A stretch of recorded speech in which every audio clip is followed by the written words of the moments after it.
দীর্ঘদিনের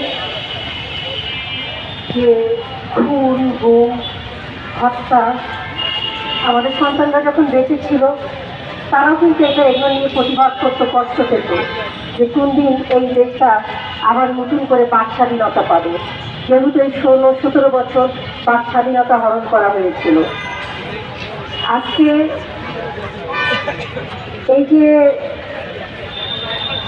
বৈষম্য যে এতদিন ধরে হয়ে গেল কোঠা কোঠা নিয়ে, সেই কোঠা এক দফাতে পরিণত হলো।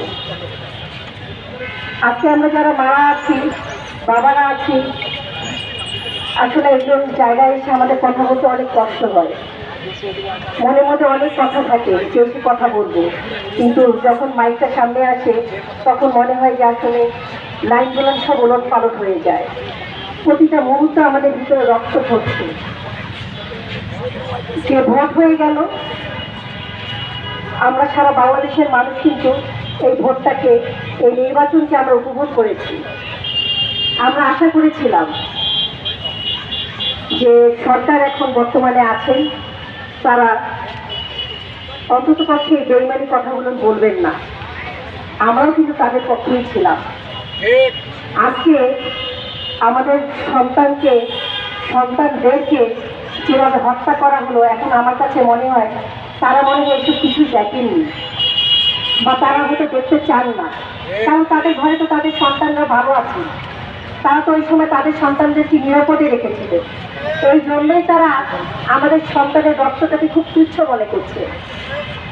আজকে তারিখ জিয়া, আপনি আপনার মাকে দেশে এসে দেখতে পারলেন, তাকে মাটি দিতে পারলেন। আমাদের অনেক শহীদ পরিবার আছে, তাদের সন্তানদেরকে মাটি দিতে পারেনি, তাদেরকে তারা খুঁজেও পায়নি। অনেকদিন হয়তো কিছুদিন আগে কিছু লাশ তারা পেয়েছে, অনেকে তাদের সন্তানদেরকে খুঁজে পায়নি।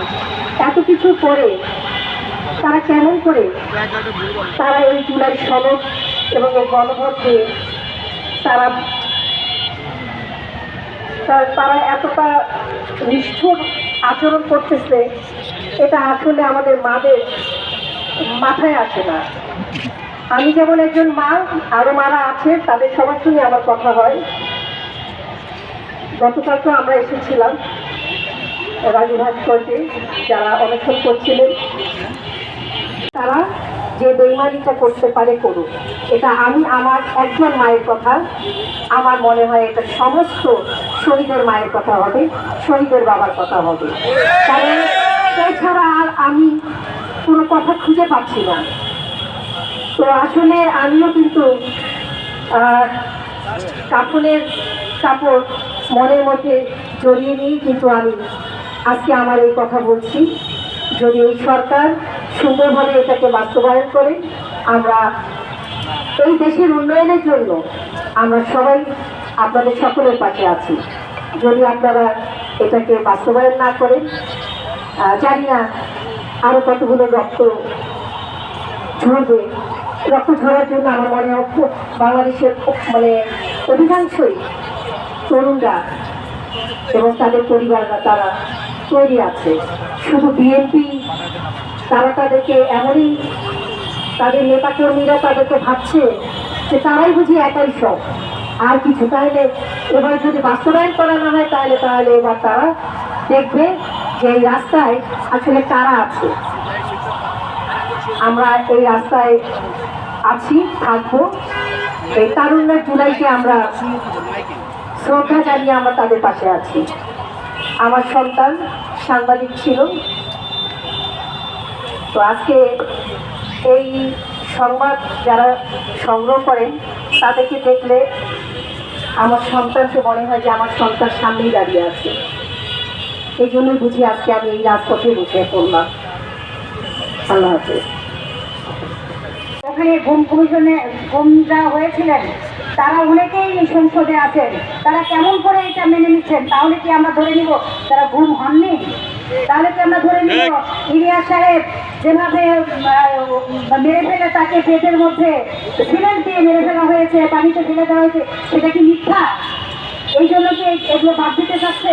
কিন্তু আমাদের সন্তানরা রক্ত দিয়েছে, এটা মিথ্যা নয়। তাই আমরা এগুলো মেনে নিতে চাই না। আমাদের যদি এভাবে পথ চলতেই হয় তাহলে আমরা দীর্ঘ মেয়াদি করেই পথ চলবো। তাও আমাদের দাবি আমরা আদায় করে নিয়ে ছাড়বো ইনশাল্লাহ। এই বলে আমি আমার বক্তব্য শেষ করছি। আলহামদুলিল্লাহ। সব কিছু আগের মতোই আছে। যেমন জুলুম সরকার হাসিনা ছিল, ঠিক আগের মতো তেমনই আছে, কোনো কিছুই পরিবর্তন হয়নি। আজ আমরা শহীদের মা, আমি একজন শহীদের মা, আরও শহীদের মারা রাজপথে আছে, শহীদের ওয়াইফরা আছে, আমাদের সন্তানেরা আছে, জুলাই যোদ্ধারা আছে। কেন আছি রাজপথে আমরা?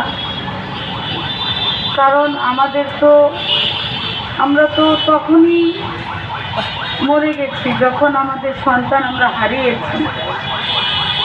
আর কত মায়ের সন্তান হারাতে হবে আমরা জানি না, কত মার বুক খালি হবে তা আমরা জানি না।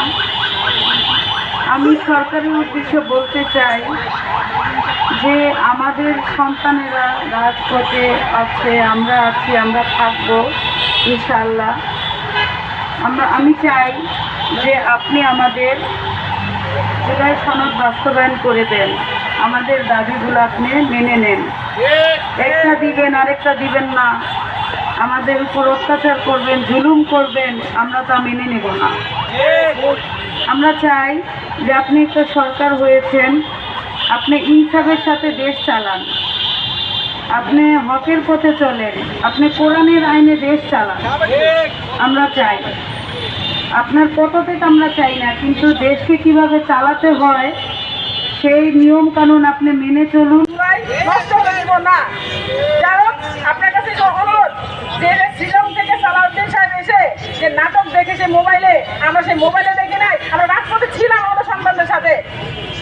যে রক্তে আমার সন্তান, আমার গায়ের রক্তে কিন্তু আমার সন্তান জন্ম হয়েছে।